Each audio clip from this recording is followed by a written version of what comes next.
بسم اللہ الرحمن الرحیم۔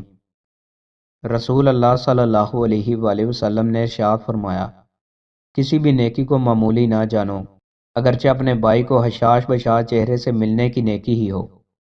رسول اللہ صلی اللہ علیہ وآلہ وسلم نے ارشاد فرمایا، جو جوان کسی بوڑھے کا اس کے بڑھاپے کی وجہ سے احترام کرے تو اللہ تعالیٰ اس کے لیے ایسے لوگوں کو مقرر فرما دے گا جو اس عمر میں یعنی بڑھاپے میں اس کا احترام کریں گے۔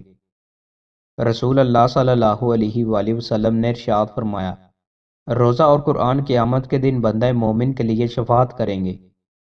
رسول اللہ صلی اللہ علیہ وآلہ وسلم نے ارشاد فرمایا، اللہ کے نیک بندے اپنے رب کو قیامت کے دن 14ویں رات کے چاند کی طرح دیکھیں گے۔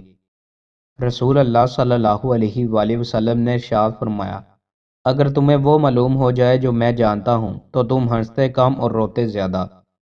رسول اللہ صلی اللہ علیہ وآلہ وسلم نے ارشاد فرمایا، کامل مومن وہ ہے جو خوش اخلاق ہو اور گھر والوں سے نرم سلوک کرنے والا ہو۔ رسول اللہ صلی اللہ علیہ وآلہ وسلم نے ارشاد فرمایا، اگر زمانہ سے ایک ہی دن باقی رہ جائے گا تو بھی اللہ تعالیٰ میرے اہل بیت میں سے ایک شخص کھڑا بھیجے گا، وہ اسے عدل و انصاف سے اس طرح بھر دے گا جیسے یہ ظلم و جبر سے بھر دی گئی ہے۔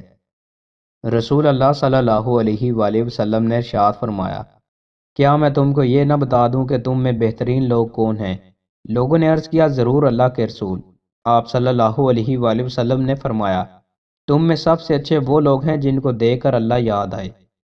رسول اللہ صلی اللہ علیہ وآلہ وسلم نے ارشاد فرمایا، ہر امت کی آزمائش کسی نہ کسی چیز میں ہے، میری امت کی آزمائش مال میں ہے۔